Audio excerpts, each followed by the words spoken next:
Hey, what's up everyone? This is definitely the biggest single shipment box of Funko Pops that I have ever received. The label says that it weighs 10 pounds, straight from Colombia. Just kidding, actually Hot Topic. So I'm guessing a good amount of that weight is sorter boxes, hopefully. And as you can see, I haven't really cut back on buying Funko Pops. But I know what I'm doing, I have it under control. But if you're out there and you're addicted to buying Funko Pops, don't admit it, don't deny it, stop it.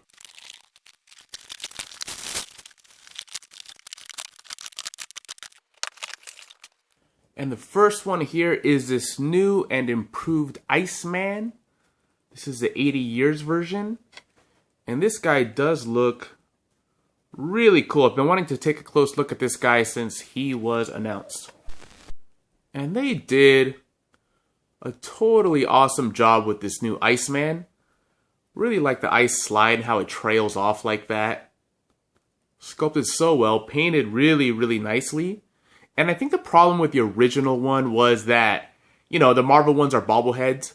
So it's kind of hard to do a translucent pop, you know, with a spring in the head because you can see the spring, but you can't really hear and it still looks translucent. It looks like ice, like big time. And you know, you can't see the spring at all, so they did a great job with that. Really an awesome pop, and yeah, you have to see it in person to really appreciate this design. You know, I've always thought it was funny that, you know, Iceman, you know, he changes himself, and he never gives himself a bulge. Like, what is that about? Like, I know if I was Iceman, I wouldn't want to make it look like, you know, like I have a vagina. It's always been kind of weird to me.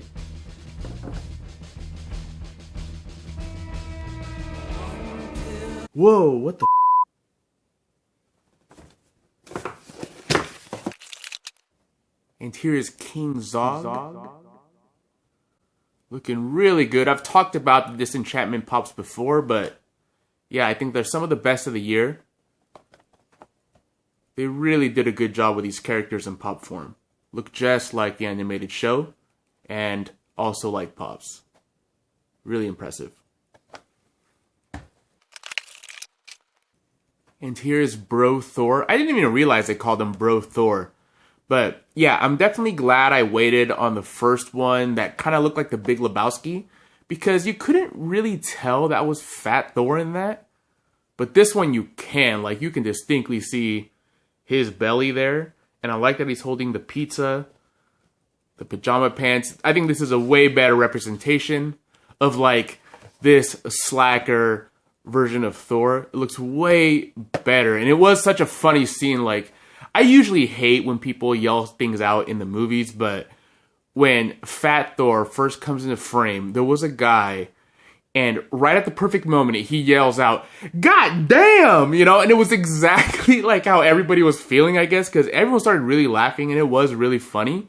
I think it was the only time I ever laughed when somebody screamed something stupid in the movies, but yeah, this is definitely more in line with the spirit of this character in that scene, so wanted to add this one for sure.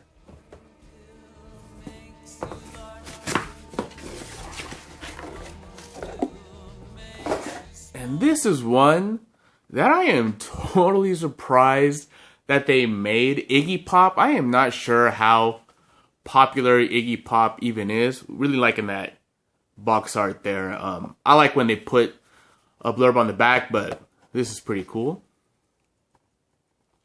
Really liking the cheetah pattern here from one of the lyrics to one of his songs. Really nice. The pop looks really good too. Kind of hard to do an Iggy Pop because yeah, he just kind of performs shirtless with like pants. Doesn't really have too much style with the clothes or anything, or too much crazy hair. He's just kind of shirtless, long-haired guy. But they did do a pretty decent job, and they did try to give him kind of some of the strange muscle patterns that Iggy Pop has on his torso. Not sure if I could immediately identify him, but inside the box, it does look pretty cool.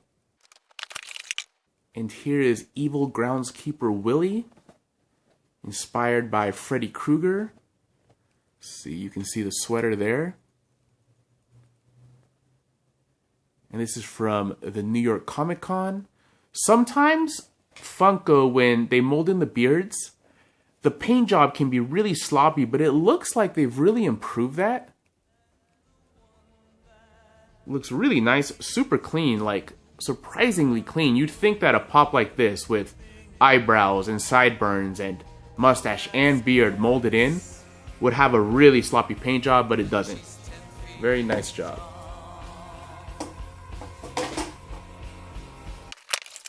And here is Bean holding a mug of beer.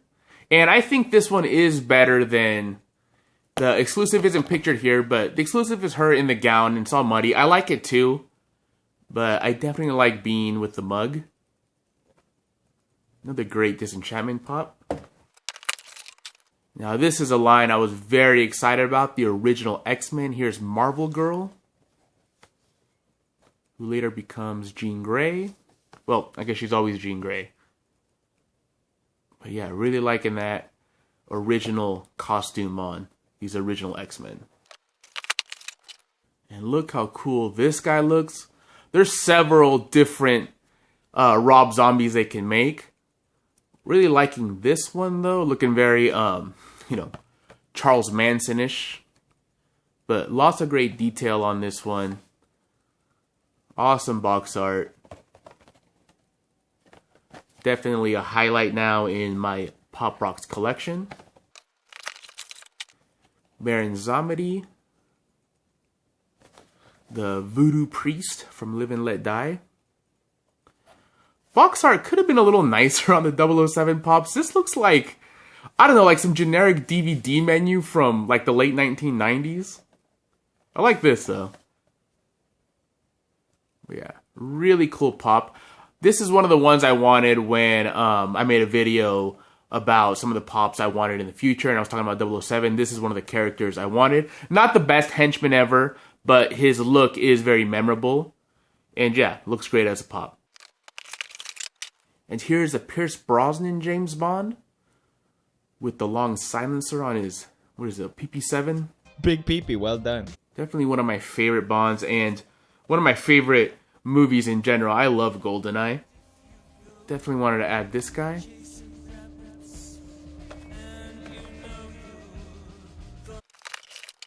And here is the common Coca-Cola bear. I have the flocked one, so this one I'm definitely not keeping. And it looks like I have a damaged one, because look at what's going on with the head there. So this one is loose, like the head just comes right out. You know, you can pop it in, glue it if you want. But yeah, Hot Topic is really good about returns. But yeah, you can see, you know, it's hollow on the inside. This definitely isn't. This feels nice and solid. And as you can see, the head goes right in, no problem. Really an awesome pop. Really nice detailing on the Coca-Cola bottle. And yeah, I think this is an easy one to give as a gift because even if they're not into pops, they did a good job not making this one look like super Funko-ized. You know, the head isn't completely, you know, blocky square like a pop. You know, it's not in a pop pose.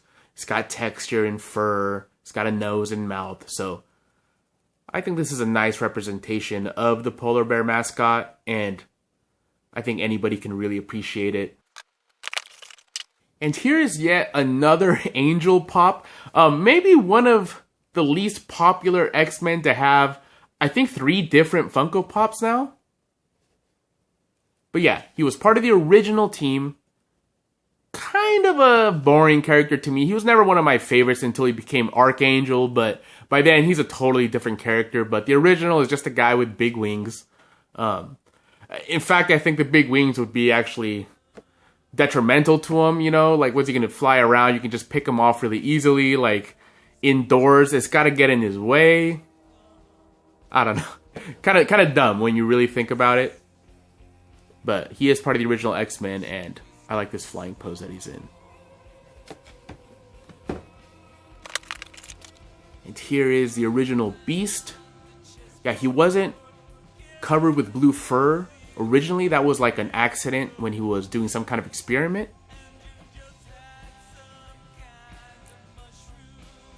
Also looks really cool, but unfortunately, this is something that used to happen a lot a few years ago, is that the very point of the nose has a black dot on it, from where the paint didn't attach itself very well. That's something that kind of bugs me.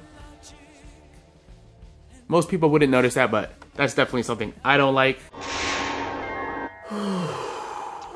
God.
Oh my God, I made it to heaven.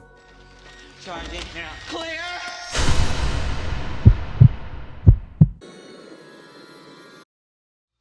Shut him down. Prep him for surgery.